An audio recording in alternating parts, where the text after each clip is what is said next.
नमस्कार, ESPN 9 news में आपका स्वागत है। मैं हूं आपके साथ दिनेश कुमार। उत्तर प्रदेश देश की राजनीति का प्रमुख केंद्र बिंदु माना जाता है। आपको बता दें कि उत्तर प्रदेश में आगामी वक्त में होने वाले विधानसभा चुनाव से पहले विधानसभा के उपचुनाव की चर्चाएं हो रही। उपचुनाव में भारतीय जनता पार्टी यहां पर चुनाव जीतने के तमाम प्रयास करती हुई नजर आ रही है, तो दूसरी तरफ समाजवादी पार्टी प्रमुख अखिलेश यादव के द्वारा तमाम उन तैयारियों को अंजाम दिया जा रहा है जिनके आधार पर उत्तर प्रदेश में आगामी रणनीतियों को साधा जाएगा। जी हां, आत्मविश्वास से लबरेज अखिलेश यादव लगातार ये दावे करते हुए नजर आ रहे हैं कि भारतीय जनता पार्टी की अगुवाई में ही हम आगामी आने वाले वक्त में तमाम रणनीतियां जो है उनको नेस्त नबूद करेंगे। यानी कि अखिलेश यादव कहते हुए नजर आ रहे हैं कि किसानों का मुद्दा है, बेरोजगारी का मुद्दा है, महिला सुरक्षा का मुद्दा है, अपराध का मुद्दा है, ये तमाम मुद्दे तो एक तरफ ताक पर रख दिए गए और दूसरी तरफ योगी सरकार सिर्फ बुलडोजर की राजनीति कर रही है। यानी कि साफ तौर पर अखिलेश यादव यहाँ पर हावी होते हुए नजर आ रहे हैं। लेकिन दर्शकों, जरा बीजेपी हाईकमान और उत्तर प्रदेश बीजेपी संगठन के बीच क्या कुछ चल रहा है, उस पूरे राजनीतिक पहलू पर भी चर्चा करना काफी आवश्यक हो जाता है।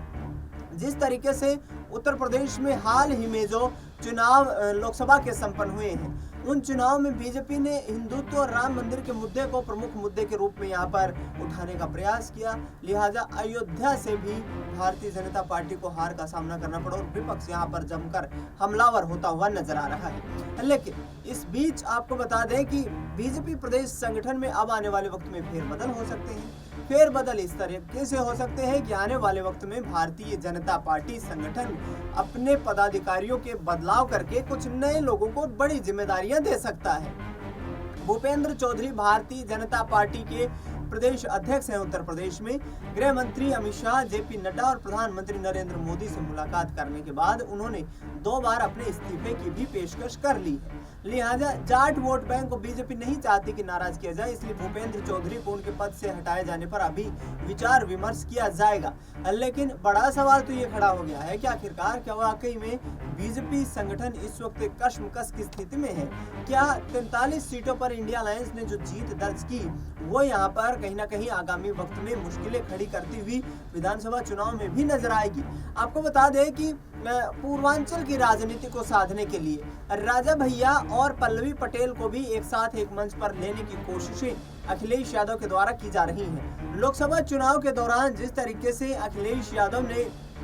को समर्थन मिला राजा भैया की पार्टी,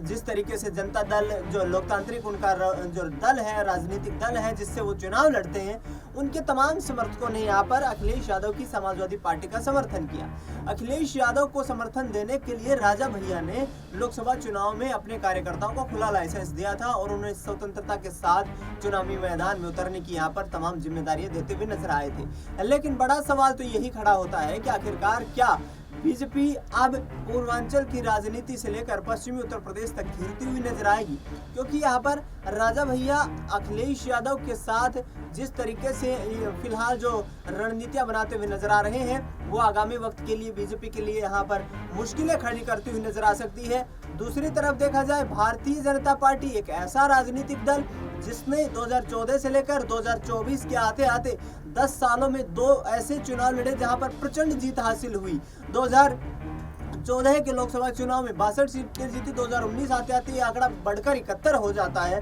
और इस चुनाव के दौरान भी लोकसभा में भी यहाँ पर बीजेपी को ये उम्मीद थी कि कम से कम 70 सीटें एनडीए उत्तर प्रदेश में जीतने वाला है। लेकिन प्रतापगढ़, कौशाम्बी जहां पर राजा भैया का प्रभाव है, दूसरी तरफ देखा जाए प्रयागराज जिले की फूलपुर सीट जो कि पल्लवी पटेल के द्वारा प्रभावित है, समाजवादी पार्टी वहां से जीतती रही, लेकिन पल्लवी पटेल का सियासी आधार भी वहां पर मजबूत है। ऐसे में लोकसभा चुनाव के दौरान भी फूलपुर सीट को लेकर के लगातार मांग ये की गई यहाँ पल्लवी पटेल के द्वारा कि उनकी पार्टी को 2 लोकसभा की सीटें दी जाएं, लेकिन अखिलेश यादव ने यहाँ पर उनके राज्यसभा के रवैये को देखते हुए, जो चुनाव के दौरान यहाँ पर पल्लवी पटेल ने अपनाया था, उस रवैये को देखते हुए उन्होंने गठबंधन करने से इनकार कर दिया। लिहाजा अब आने वाले वक्त में राजनीतिक गतिविधियां काफी यहाँ पर चर्चित होती हुई नजर आएंगी। किस तरीके से राजनीति आगे बढ़ती हुई नजर आएगी, ये भी बड़ा सवाल खड़ा हो गया है। और क्या पूर्वांचल के इलाके को मजबूत करने के लिए अखिलेश यादव प्रयास इसलिए करते हुए नजर आ रहे हैं कि उत्तर प्रदेश की राजनीति को साधने के लिए यहाँ पर तमाम वो सियासी समीकरण बना लिए जाएं जिन सियासी समीकरणों के आधार पर यहाँ उत्तर प्रदेश में परचम लहरा दिया जाए। यानी कि कहीं ना कहीं पूर्वांचल से ही योगी आदित्यनाथ का विशेष नाता रहा है। गोरखपुर से लगातार वो लोकसभा का चुनाव जीतते रहे हैं और उसी आधार पर उन्हें उत्तर प्रदेश के चीफ मिनिस्टर की यहाँ पर जिम्मेदारी दी गई। लेकिन दो सवाल यहाँ पर बड़े खड़े हो रहे हैं। एक तरफ अखिलेश यादव की तरफ से ये कहा जा रहा है, भारतीय जनता पार्टी के नेताओं को ऑफर दिया जा रहा है कि 100 विधायक लेकर के आइए, सरकार बनाइए और बड़े पद पाइए, बड़ी जिम्मेदारियां पाइए। दूसरी तरफ योगी आदित्यनाथ की कार्यशैली को लेकर भी भारतीय जनता पार्टी संगठन में ही चर्चाएं हो रही हैं कि क्या वाकई में योगी आदित्यनाथ की कार्यशैली से उत्तर प्रदेश की जनता जो है खुश नहीं है।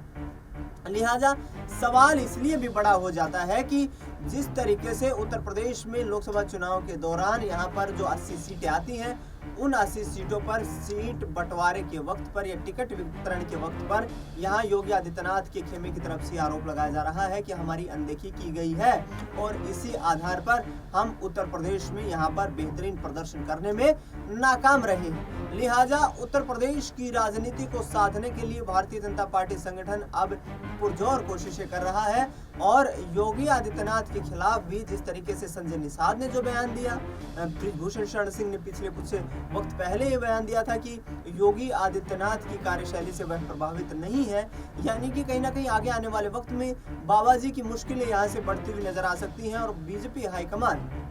उत्तर प्रदेश में मुख्यमंत्री के चेहरे को बदलने के लिए भी सोच विचार करता हुआ नजर आ सकता है। लेकिन फिलहाल देखा जाए तो उत्तर प्रदेश में अखिलेश यादव का जो तबका है, उनकी जो यहाँ पार्टी है, उनका जो सियासी आधार है वो बीजेपी से मजबूत नजर आता है और बीजेपी से उसका मजबूत नजर आने का एक विशेष यहाँ पर जो है कहीं ना कहीं कारण ये है कि उत्तर प्रदेश के तमाम जमीनी मुद्दों को अखिलेश यादव इंडिया अलायंस में शामिल होकर कांग्रेस पार्टी के साथ उठाते हुए नजर आए और लोकसभा चुनाव में उनको बड़ी अप्रत्याशित जीत हासिल हुई। नेताजी मुलायम सिंह यादव जिस वक्त समाजवादी पार्टी की अगुवाई कर रहे थे, 2004 के लोकसभा चुनाव में 35 सीटें समाजवादी पार्टी ने सर्वाधिक उस वक्त जीती थी, लेकिन 24 के चुनाव में यानी कि 20 साल बाद यहाँ पर अखिलेश यादव की अगुवाई में 37 सीटें जीत करके समाजवादी पार्टी ने परचम लहरा दिया और इसके साथ साथ समाजवादी पार्टी राष्ट्रीय महासचिव शिवपाल यादव भी ये कहते हुए नजर आ रहे हैं कि आने वाले वक्त में समाजवादी पार्टी उत्तर प्रदेश में सरकार बनाने जा रही है। फिलहाल यदि आज विधानसभा के चुनाव होते हैं तो इस वक्त उत्तर प्रदेश के सियासी समीकरण को देखा जाए तो यहाँ पर कहीं ना कहीं समाजवादी पार्टी पूर्ण बहुमत की सरकार बनाने की सूरत में भी दिखाई दे रही है। विधानसभा के उपचुनाव को लेकर के कांग्रेस पार्टी की तरफ से फ्री हैंड समाजवादी पार्टी को दे दिया गया है। राहुल गांधी ने खुद इसका ऐलान करते हुए कहा है कि अखिलेश यादव ही तमाम फैसले उत्तर प्रदेश के उपचुनाव के दौरान लेंगे और ऐसे में 2 सीटें यहाँ पर कांग्रेस पार्टी को इंडिया अलायंस के जो साझेदार पार्टी होने के नाते समाजवादी पार्टी देने का प्रयास कर सकती है, क्योंकि 5 सीटों पर उनके सिटिंग एमएलए थे जो कि लोकसभा चुनाव में प्रत्याशी बनकर उभरे और वहां से जीत दर्ज की। ऐसे में कहीं ना कहीं समाजवादी पार्टी को ये उम्मीदें हैं कि आने वाले वक्त में यहाँ पर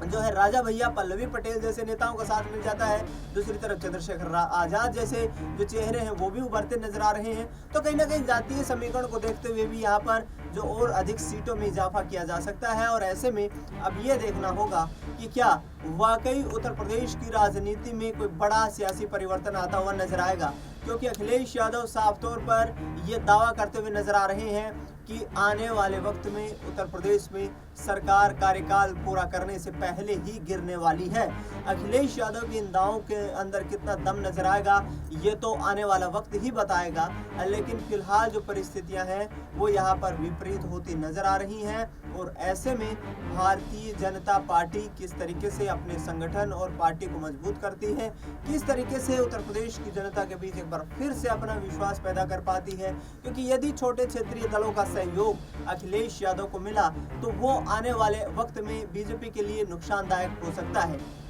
योगी आदित्यनाथ लगातार यहाँ उत्तर प्रदेश में पिछले 7.5 साल से मुख्यमंत्री बने हुए हैं और लगातार ये कोशिशें कर रहे हैं कि आने वाले वक्त की राजनीति को साधने के लिए जो भी उचित कदम उठाए जाने हैं वो उचित कदम उठाए जाएं। लेकिन देखना ये होगा कि आखिरकार किस तरीके से राजनीतिक समीकरण बनते हुए नजर आते हैं। पल्लवी पटेल अखिलेश यादव को समर्थन देती हैं। राजा भैया यदि अखिलेश यादव को समर्थन देते हैं तो क्या पूर्वांचल की राजनीति में योगी आदित्यनाथ के गढ़ में यहाँ पर सपा या इंडिया अलायंस सेंधमारी करता हुआ नजर आएगा? क्योंकि अभी तक जिस तरीके से यहाँ पर जो समीकरण बनते हुए नजर आ रहे हैं वो समीकरण कहीं ना कहीं भारतीय जनता पार्टी के लिए चिंताजनक विषय है। ऐसे में आने वाला चुनाव काफी दिलचस्प होने वाला है। विधानसभा की 10 सीटों पर उपचुनाव है और इसको लेकर तैयारियां पुरजोर की जा रही हैं। फिलहाल इस खास कार्यक्रम में इतना ही। देश दुनिया की तमाम बड़ी खबरों के लिए आप देखते रहिए SPN 9।